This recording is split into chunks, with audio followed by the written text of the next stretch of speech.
Hello everyone. आज की video में हम लर्न करेंगे difference between active immunity and passive immunity, जहाँ active immunity versus passive immunity. तो सबसे पहले जानते हैं कि इम्यूनिटी क्या है। तो इम्यूनिटी है रेजिस्टेंस अगेंस्ट इन्फेक्शन और रेजिस्टेंस अगेंस्ट डिजीज़। मतलब बॉडी की जो इन्फेक्शन के ख़िलाफ़ लड़ने की ताकत है, जहाँ डिजीज़ के ख़िलाफ़, बीमारियों के ख़िलाफ़ लड़ने की जो ताकत है उसको हम कहते हैं इम्यूनिटी। और एक्टिव का मतलब है कि बॉडी में एक्टिवली जो है, जिसमें बॉडी एक्टिवली पार्टिसिपेट करती है उसको कहते हैं एक्टिव इम्यूनिटी। और जिसमें बॉडी का कोई रोल नहीं होता, बॉडी जो है एक्टिवली पार्टिसिपेट नहीं करती, उसको हम कहते हैं पैसिव इम्यूनिटी। तो फर्स्ट डिफरेंस जो है वो है डेफिनेशन। तो डेफिनेशन के अकॉर्डिंग जो एक्टिव इम्यूनिटी है, immunity developed by the bodies immune response. जो बॉडी का इम्यून सिस्टम है, जहाँ इम्यून रिस्पॉन्स है, उसके द्वारा जो इम्यूनिटी डेवलप होती है, जो बनती है इम्यूनिटी, उसको हम कहते हैं एक्टिव इम्यूनिटी। और जो पैसिव इम्यूनिटी है वो है temporary immunity transferred from external source. जो इम्यूनिटी बॉडी में बाहर से इंजेक्ट की जाती है, जहाँ बाहर से आती है, बाहर से ट्रांसफ़र होके आती है बॉडी के अंदर, उसको हम कहते हैं पैसिव इम्यूनिटी। सेकंड जो डिफरेंस है वो है सोर्स। तो active immunity developed by the individuals own immune system. Body का जहाँ इंडिविजुअल का जो अपना इम्यून सिस्टम है, उसके द्वारा जो डेवलप होती है इम्यूनिटी, उसको हम कहते हैं एक्टिव इम्यूनिटी।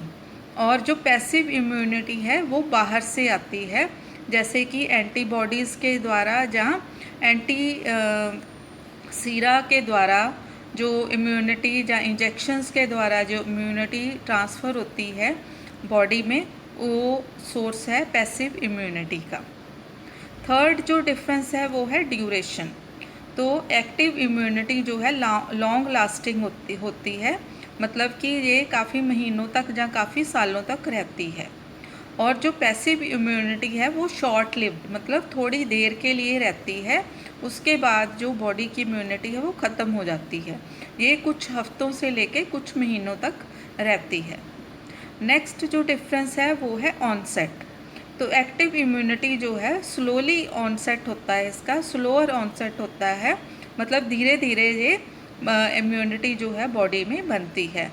लेकिन जो पैसिव इम्यूनिटी है, इसका इमीडिएट जहाँ रैपिड ऑनसेट होता है, मतलब एकदम से ये बॉडी में ट्रांसफ़र हो जाती है, जहाँ एकदम से बॉडी में ये आ जाती है इम्यूनिटी, पैसिव इम्यूनिटी। नेक्स्ट जो है वो है इफ़ेक्ट। तो जो एक्टिव इम्यूनिटी है ये मोर इफ़ेक्टिव है, मतलब इसका इफ़ेक्ट जो है, ये इसका असर जो है वो काफ़ी ज़्यादा होता है बॉडी के ऊपर। और जो पैसिव इम्यूनिटी है ये लेस इफ़ेक्टिव है, इसका जो असर है, जो इन्फेक्शन के ख़िलाफ़ रेजिस्टेंस पावर है, वो कम होती है। नेक्स्ट जो डिफरेंस है वो है प्रोटेक्शन। तो एक्टिव इम्यूनिटी जो है वो ज़्यादा अच्छी प्रोटेक्शन देती है इन्फेक्शंस के ख़िलाफ़, और जो पैसिव इम्यूनिटी है ये लेस प्रोटेक्शन देती है इन्फेक्शंस के ख़िलाफ़। Next difference is use. तो active immunity very effective for prophylaxis of disease, मतलब डिजीज़ को प्रिवेंट करने के लिए ये एक्टिव इम्यूनिटी काफ़ी इफ़ेक्टिव होती है। और जो पैसिव इम्यूनिटी है ये effective as a post exposure remedy, मतलब जो पैसिव इम्यूनिटी है इन्फेक्शन होने के बाद, जहाँ बीमारी होने के बाद ये इफ़ेक्टिव रहती है। नेक्स्ट डिफरेंस है एग्जाम्पल्स, कि एक्टिव इम्यूनिटी हमें कहाँ से मिलती है।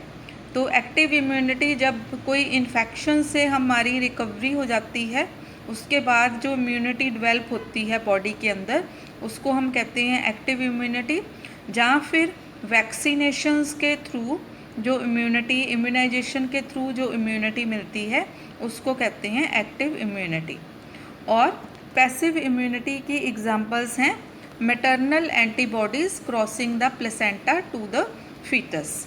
जो मैटरनल एंटीबॉडीज़ हैं वो प्लेसेंटा के थ्रू फीटस तक जाती हैं, क्रॉस करती हैं, तो उससे जो फीटस है उसको पैसिव इम्यूनिटी मिलती है। नेक्स्ट डिफरेंस है एंटीबॉडी प्रोडक्शन।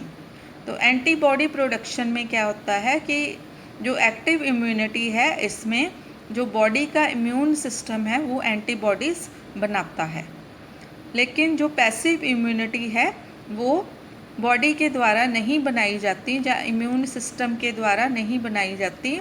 जब ये जो एंटीबॉडीज़ हैं ये बाहर से जो हैं वो ट्रांसफ़र की जाती हैं बॉडी में।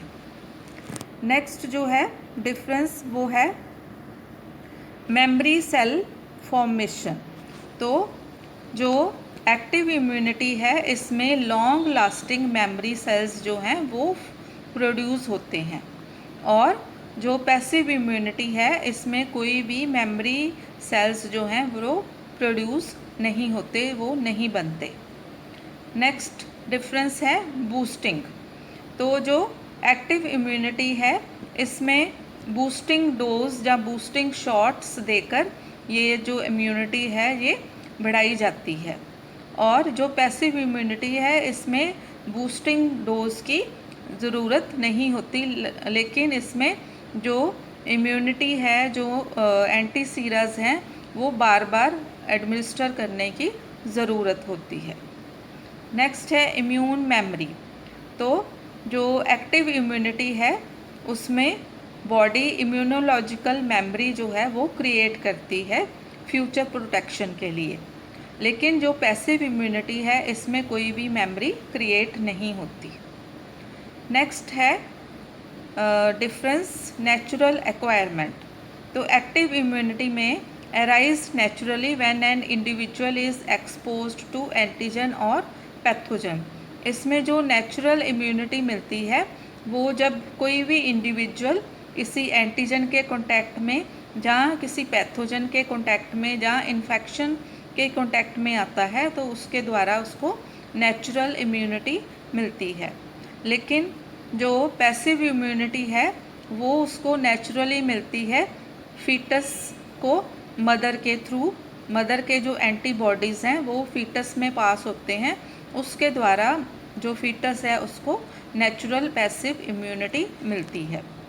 नेक्स्ट जो डिफरेंस है वो है आर्टिफिशियली इंड्यूस्ड। जो आर्टिफिशियल एक्टिव इम्यूनिटी है वो किसी भी पर्सन को मिलती है वैक्सीन्स के थ्रू, या फिर वीकेंड पैथोजेंस, जहाँ किल्ड पैथोजेंस के द्वारा जो वैक्सीन्स बनाई जाती हैं उसके द्वारा आर्टिफिशियल एक्टिव इम्यूनिटी मिलती है।